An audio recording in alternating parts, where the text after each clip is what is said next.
അവരെല്ലാം ഇതിൻ്റെ Shri C R Neelakantan, ഇത് രണ്ട് തരത്തിലാണ് ഇപ്പോൾ ഈ പ്രശ്നം നമ്മുടെ മുന്നിൽ നിൽക്കുന്നത്. ഒന്ന്, MLAക്ക് അപകടം പറ്റിയതിനെ തുടർന്ന് ഇതിൻ്റെ നിർമ്മാണത്തിലെ അശാസ്ത്രീയത, ഇതിലെ തട്ടിക്കൂട്ട് പരിപാടികൾ, നിയമലംഘനങ്ങൾ, ഇത് ഇത്രയധികം ആളുകളെ വിളിച്ചു വരുത്തുമ്പോൾ വേണ്ട അടിസ്ഥാന സൗകര്യങ്ങൾ പോലും ഒരുക്കാതെ നടത്തപ്പെട്ട ഒരു മെഗാ ഇവന്റ്, അതിൻ്റെ പിന്നിലുള്ള ദുഷ്ടശക്തികളുടെ നീക്കങ്ങൾ, ഇങ്ങനൊരു ഭാഗമുണ്ട്.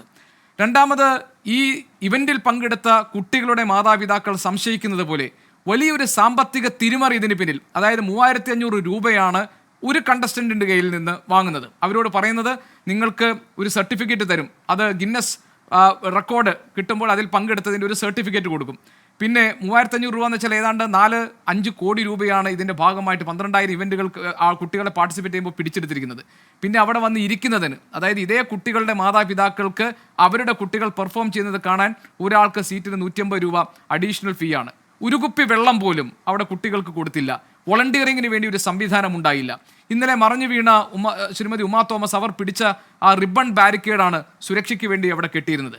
ഏതാണ്ട് 10-12 അടി ഉയരത്തിലുള്ള ഒരു സ്റ്റേജ്, അതും 2 കമ്പിയുടെ പുറത്ത് കുറച്ച് പലകകൾ മാത്രം ഇട്ടിട്ടുള്ള ഒരു സ്റ്റേജ്.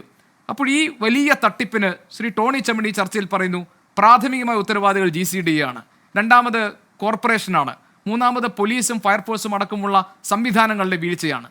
താങ്കൾ ആരെയാണ് ഇതിലെ കുറ്റക്കാരായി കണ്ടെത്തുക?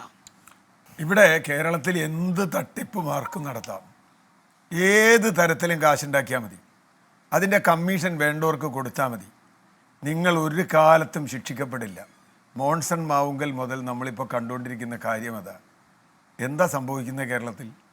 ഇത് ഇത്രയും വലിയൊരു ഇവൻ്റ് ഇവിടെ നടക്കുമ്പോൾ, ഗോപീഷ്ണൻ, ഞങ്ങളൊരു ചെറിയ ജാഥ നടത്താൻ നാളെ തീരുമാനിച്ചാൽ സ്പെഷ്യൽ ബ്രാഞ്ച് ഇന്ന് രാവിലെ വിളിക്കും. നിങ്ങൾ എത്ര പേരുണ്ടാവും, ആണുങ്ങൾ എത്ര ഉണ്ടാവും, പെണ്ണുങ്ങൾ എത്ര ഉണ്ടാവും, റോഡിൻ്റെ ഇടതുവശത്തോ നടക്കുക വലതുവശത്തോ നടക്കുക, ആരാ ഉദ്ഘാടനത്തിന് വരുന്നത്, ഇതിൻ്റെ മുഴുവൻ ഡീറ്റെയിൽസും സ്വീകരിക്കുന്ന ഒരു സ്പെഷ്യൽ ബ്രാഞ്ച് ഇവിടെയുണ്ട്. 12,000 കുട്ടികളും ഈ നേരത്തെ പറഞ്ഞതുപോലെ ഏതാണ്ട് 60,000 ആളുകൾ എന്നാണ് ചന്ദ്രൻപിള്ള പറഞ്ഞത്. 60,000 ആളുകൾ വരുന്ന ഒരു പരിപാടിക്ക് സ്പെഷ്യൽ ബ്രാഞ്ച് എന്തെങ്കിലും അന്വേഷിച്ചോ? ആരാ വരുന്നേ, എവിടെന്നാ വരുന്നേ? അവിടെ നിന്ന് തുടങ്ങണം പ്രശ്നം. ഇത്ര ആളുകൾ ഈ നഗരത്തിൽ വരുമ്പോൾ എന്താണ് ഈ നഗരത്തിൽ സംഭവിക്കാൻ പോണത്? അതിൻ്റെ ഏതെങ്കിലും ഡിപ്പാർട്ട്മെൻറ്റ്, ഇപ്പോൾ ട്രാഫിക് മുതൽ നമുക്ക് തുടങ്ങാം. ഒരു ജാഥ നടക്കുകയാണെങ്കിൽ, സാധാരണ പാർട്ടികൾ ജാഥ നടക്കുകയാണെങ്കിൽ അവർ മുൻകൂർ അറിയിപ്പ് കൊടുക്കും, അല്ലെങ്കിൽ പ്രധാനമന്ത്രി വരുന്നു, മുഖ്യമന്ത്രി വരുന്നു, ഇടത്തോട്ട് തിരിയണം, വലത്തോട്ട് തിരിയണം, പാലാരിവട്ടത്ത് നിന്ന് കിഴക്കോട്ട് പോകണം, അല്ലെങ്കിൽ കലൂരിൽ നിന്ന് ഇടത്തോട്ട് പോകണം എന്നൊക്കെ പറയും. അത് വല്ലതും ഉണ്ടായോന്ന് എനിക്കറിയില്ല. അവിടെ നിന്ന് തുടങ്ങണം ഒന്നാമത്തെ പ്രശ്നം. 2, ഇങ്ങനെ ആർക്കും ഈ രാജ്യത്ത് പൈസ പിരിക്കാം. പൈസ പിരിച്ചാൽ ഇപ്പോൾ അമ്മ പറഞ്ഞതുപോലെ അവർ നൃത്താധ്യാപകം വഴിയോ ആര് വഴിയും പൈസ പിരിക്കാം. ഈ പൈസ ഇപ്പോൾ 5 കോടി രൂപ അതിന് ചില വരുമാനം അതിൽ കൂടുതൽ ഉണ്ടായെന്നാണ് ഞാനും കണക്കാക്കുന്നത്. ഏതാണ്ട് 5 കോടി രൂപ ഒരാൾക്ക് ഈ രാജ്യത്ത് ആളുകളുടെ നിന്ന് പിരിക്കാൻ, ഇത്ര ആളുകളുടെ നിന്ന് പിരിച്ചിട്ട് ഇവിടെ ഒരു സംവിധാനം അറിഞ്ഞില്ല. ഒരു സംവിധാനവും, നമുക്ക് അങ്ങനെ ഒരു സംവിധാനം ഉണ്ടോയെന്ന് എനിക്കറിയില്ല, ഒരു സംവിധാനം അറിഞ്ഞില്ല. ഇനി നാളെ തട്ടിപ്പിൻ്റെ ഇരയായിട്ട് പോയി ആളുകൾ പറയും, ഇപ്പോൾ പാവപ്പെട്ട അമ്മ അവിടെ ഇരുന്നത് അതിന് പറഞ്ഞു ഒരു ഗ്ലാസ് വെള്ളം കൊടുത്തില്ല എന്നൊക്കെ ഇന്ന് റിപ്പോർട്ടുണ്ട്. മൂന്നാമത്തെ വിഷയം, ഇപ്പോൾ JCDA ചെയർമാൻ പറഞ്ഞൊരു കാര്യം, ശ്രീ ടോണി ചെമ്മണി പൂരിപ്പിച്ചൊരു കാര്യം, നിങ്ങളൊരു എൻ്റെ സ്ഥലത്ത് ഞാൻ ഒരു പരിപാടിക്ക് അനുമതി കൊടുക്കുമ്പോൾ നിങ്ങൾ ഇന്ന ആളുകളുടെ അനുമതി എടുക്കണമെന്ന് പറഞ്ഞാൽ അവിടെ നിർമ്മാണത്തിന് വരുമ്പോൾ ഞാൻ ആദ്യം ചോദിക്കണം അനുമതി ഉണ്ടോ ചേട്ടാ കയ്യിൽ നിന്ന്. അല്ലാണ്ട് അനുമതി എടുക്കണമെന്ന് പറഞ്ഞ് വെറുതെ വീട്ടിൽ പോയാൽ മതിയോ? നിങ്ങൾക്ക് അങ്ങനെ പോരല്ലോ. നിങ്ങളൊരു കെട്ടിട നിർമ്മാണത്തിൽ ലൈസൻസ് എടുക്കുകയാണെങ്കിൽ ലൈസൻസ് എടുക്കുന്നതിൻ്റെ ഇപ്പോൾ നമ്മൾ കോർപ്പറേഷനിൽ പോയിട്ട് അറിയാലോ, ഒരു കാർ പാർക്ക് ഉണ്ടാക്കണമെങ്കിൽ എത്ര ദിവസം കോർപ്പറേഷനിൽ ഇറങ്ങി നടന്നാലാണ് ഒരു ടെമ്പററി കാർ പാർക്ക് ഉണ്ടാക്കാൻ പറ്റുക? നമുക്ക് എത്ര ചിലപ്പോൾ കാശും കൊടുക്കേണ്ടി വരും. എന്ന് പറഞ്ഞാൽ ഇവിടെ ഇത്രയും വലിയൊരു നിർമ്മാണം നടന്നിട്ട് കോർപ്പറേഷൻ അറിഞ്ഞതേയില്ല. അറിഞ്ഞോന്ന് എനിക്കറിയില്ല. ഇവർക്ക് അനുമതി കൊടുത്തിട്ടുണ്ടോ? എന്തെങ്കിലും ഡ്രോയിങ് കോർപ്പറേഷൻ്റെ കയ്യിലുണ്ടോ?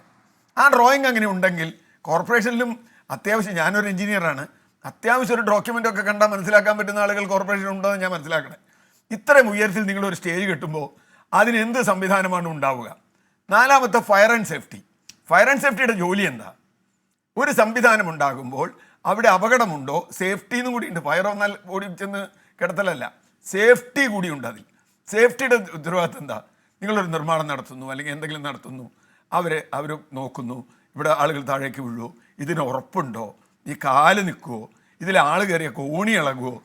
മാത്രമല്ല വളരെ VIP കയറണേ, മന്ത്രി, MLA, DGP അങ്ങനെയുള്ള ആളുകൾ അതിൻ്റെ മുകളിൽ കയറണേ. അങ്ങനെയുള്ള ആളുകൾ കയറുമ്പോൾ നിങ്ങൾക്ക് ഇതിനുള്ള സേഫ്റ്റി ഉണ്ടോ? ആര് കയറി വീണാലും മോശം തന്നെയാണ്.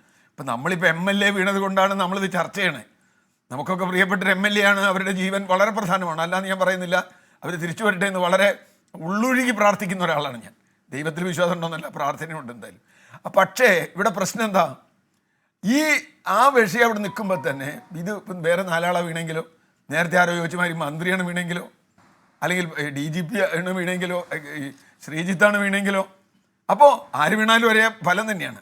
അപ്പോൾ പ്രശ്നം എന്താ, ഈ പോലീസ് ഉദ്യോഗസ്ഥന്മാർ, ഫയർ ആൻഡ് സേഫ്റ്റിക്കാർ, കോർപ്പറേഷൻകാർ, GCD ഇതെല്ലാം ചെയ്തോ എൻ്റെ വളപ്പിലാണ് ചെയ്യുന്നത്, എൻ്റെ പ്രോപ്പർട്ടിയിൽ ആണ് ഇവർ ചെയ്യുന്നത്.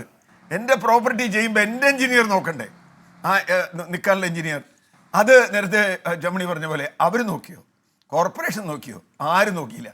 ഒരു കാര്യം കൂടി, ഇങ്ങനെ നോക്കിയില്ല എന്ന് മാത്രമല്ല, ഇനിയിപ്പോൾ പറയാൻ പോണെന്ന് അറിയോ, സമഗ്രമായ അന്വേഷണം നടക്കും. ഒരു മാങ്ങാത്തൊലി നടക്കില്ല. എന്താ കാര്യം എന്നറിയോ, കുറച്ച് മാസങ്ങൾക്ക് മുമ്പ് ഗോപീഷിന് ഓർമ്മയുണ്ടാവും, ക്യൂസാറ്റിൽ 5 കുട്ടികൾ മരിച്ചത്. അതിൻ്റെ അന്വേഷണം എവിടെയെന്ന് ആർക്കെങ്കിലും അറിയോ? എനിക്കറിയില്ല. ഞാൻ RTI വെച്ചിട്ടുണ്ട്, എനിക്ക് ഇതുവരെ കിട്ടിയില്ല. ആകെ ഞാൻ അറിഞ്ഞത് ഒരു പ്രിൻസിപ്പലിനെ അയാളെ പ്രൊഫസറാക്കി തരം താഴ്ത്തി. അതാണോ? എൻ്റെ സുഹൃത്താ പ്രിൻസിപ്പൽ, ഒരു ബീഹാറുകാരനാണ്. അദ്ദേഹത്തിനെ പ്രൊഫസറാക്കി തരം താഴ്ത്തി. അതാണ് 5 കുട്ടികളുടെ ജീവൻ നഷ്ടപ്പെട്ട ഒരു വിഷയത്തിൽ നമ്മളെടുത്ത നടപടി. പിന്നെ ആരോടൊക്കെയോ എന്തൊക്കെയോ പറഞ്ഞു, ഒരു സെക്യൂരിറ്റിക്കാരനോട് അങ്ങോട്ട് ചോദിച്ചു, ഇങ്ങോട്ട് ചോദിച്ചു, അവരൊക്കെ തിരിച്ച് ജോലിക്ക് കയറി. ഞാൻ പറഞ്ഞത്, ഒരു ശിക്ഷയും കിട്ടില്ല, തട്ടിപ്പുകാർക്കും കിട്ടില്ല, ഈ സുരക്ഷാ വീഴ്ച വരുത്തിയവർക്കും കിട്ടില്ല. ഇപ്പം നമുക്ക് വേണ്ടി വാദിക്കാം അതൊക്കെ നടക്കുമെന്ന്. ബഹുമാനപ്പെട്ട MLA ചികിത്സ നന്നായി നടക്കുന്നു എന്ന് മന്ത്രി പറഞ്ഞതിൽ എനിക്ക് വളരെ സന്തോഷം. അത്രയെങ്കിലും നടക്കുമല്ലോ, അതെങ്കിലും നടക്കട്ടെ. മറ്റൊരു പ്രതീക്ഷ എനിക്കില്ല, ഒരു പ്രതീക്ഷയും. കാരണം എന്താ വെച്ചാൽ ഇവരൊക്കെ കാണേണ്ടവരെ കണ്ടിട്ട് തന്നെ അത് ചെയ്തിട്ടുള്ളത്. ഫയർഫോഴ്സുകാരെ കാണാതെ ഫയർഫോഴ്സുകാർക്ക് ലെറ്റർ കൊടുക്കില്ല. കോർപ്പറേഷൻകാരെ കാണുക എന്ന് ഞാൻ പറഞ്ഞ അർത്ഥം ഗോവിഷ്ണു മനസ്സിലായി കാണുമല്ലോ. വേണ്ട രീതിയിൽ കണ്ടിട്ടുണ്ട്. GCDക്കാരെ കണ്ടിട്ടുണ്ട്. ഇനി അതിൻ്റെ പുറത്ത് അവരെയൊക്കെ സപ്പോർട്ട് ചെയ്യുന്ന വേറെ ആളുകളെയും കണ്ടിട്ടുണ്ട്. കാരണം ഇത് വലിയ കൊയ്ത്താണ്, വലിയൊരു ലാഭം ഉണ്ടാക്കുന്ന ഒരു പരിപാടിയാണ്. അപ്പോൾ ഇത് കിട്ടണം. ഇനിയിപ്പോൾ നാളെ ഇന്നൊരു സുഹൃത്ത് പറഞ്ഞതുപോലെ ഇത് ഗിന്നസ് ബുക്ക് കിട്ടിയെങ്കിൽ ഇന്ന് ആ വിഷയമായിരിക്കും ചിലപ്പോൾ നമ്മൾ ചർച്ച ചെയ്യുക. ഗിന്നസ് റെക്കോർഡ് കിട്ടിയ ദിവ്യ ഉണ്ണിയുടെ നൃത്തം. ഈ ദിവ്യ ഉണ്ണിക്ക് ഇതിൽ എന്താ മാത്രമല്ല CR, ഇതിനകത്ത് ഇപ്പോൾ ഈ ഗിന്നസ് റെക്കോർഡ് കിട്ടുമെന്ന് പറയുമ്പോൾ സംഘാടകർ കൊടുത്തിരിക്കുന്ന ഉറപ്പ് തമിഴ്നാടിനാണ് ഇപ്പോൾ ആ ഗിന്നസ് റെക്കോർഡ് ഉള്ളത്. അതിനെ ബീറ്റ് ചെയ്യാൻ വേണ്ടി കേരളം നടത്തുന്ന ശ്രമമാണിത്. അപ്പോൾ സ്വാഭാവികമായിട്ടും ഇതിലെ രക്ഷിതാക്കളൊക്കെ കരുതിയത് ഇത് സർക്കാരിന്റെ കൂടി പിന്തുണ, കാരണം മന്ത്രി വരുന്നു, സർക്കാരിന്റെ കൂടെ പിന്തുണയോടുകൂടി നടത്തുന്ന ഒരു മെഗാ ഇവന്റ് ആണെന്നാണ്. അപ്പോൾ ഇതിൽ അടിമുടി ഇതിനകത്ത് തട്ടിപ്പിന്റെ ലെയറുകളാണ് ഓരോന്നോരോന്നായി. പിന്നെ അവിടെ ഉണ്ട് ഗോപീഷ്ണൻ, എങ്ങനെയാണ് MLAയും മന്ത്രിയും ഒക്കെ ഇങ്ങനെ ഒരു ചടങ്ങിൽ പോകുന്നത്, പോലീസ് ഉദ്യോഗസ്ഥൻ പോകുന്നത്? ഞാനതാ മോൺസൺ മാവുങ്കലിന്റെ കാര്യം പറഞ്ഞു. ഒരു DGPയും ADGPയും കാവലിരുന്നത് മോൺസൺ മാവുങ്കലിന്. ഒരു ADGPയും DGPയും കേരളത്തിൽ കാവലിരുന്നു. എന്നിട്ട് ആകെ ശിക്ഷിക്കപ്പെട്ടത് ഒരു CIO, ഒരു DYSP, അതെന്തോ സ്ഥലം മാറ്റം മാത്രം. നമ്മൾ വല്ലതും കണ്ടോ? എത്ര കോടികൾ പറ്റിച്ചിട്ടുണ്ട്, എത്ര ആളുകളെ പറ്റിച്ചിട്ടുണ്ട്. അതൊന്നും നമ്മുടെ നാട്ടിൽ ഒരു ശിക്ഷയും കിട്ടൂല, ഒരു നടപടി ഉണ്ടാവില്ല. കാരണം ഇവർക്കൊക്കെ അറിയാം. ഇപ്പോൾ DGPക്ക് അറിയുമെന്ന് എനിക്കറിയില്ല, ADGPക്ക് അറിയുമെന്ന് എനിക്കറിയില്ല, മന്ത്രിക്ക് അറിയോ അല്ലെങ്കിൽ MLAക്ക് അറിയുമെന്ന് എനിക്കറിയില്ല. ഏതായാലും ഉന്നതങ്ങളിൽ പിടിപാടുള്ള ഒരു സംഘാടനമാണ് ഇവിടെ നടന്നിട്ടുള്ളത്. അതാരൊക്കെയെന്ന് കണ്ടെത്തേണ്ടത് പോലീസിൻ്റെ ജോലിയാണ്. പോലീസ് കാണില്ല. എനിക്ക് മാധ്യമപ്രവർത്തകരോട് പറയാനുള്ളത്, നിങ്ങൾക്ക് എന്തെങ്കിലും അന്വേഷിച്ച് കണ്ടുകിട്ടേ ഞങ്ങളോട് പറഞ്ഞാൽ കൊള്ളാം. വേറെ ഒരു പ്രതീക്ഷ എനിക്കില്ല.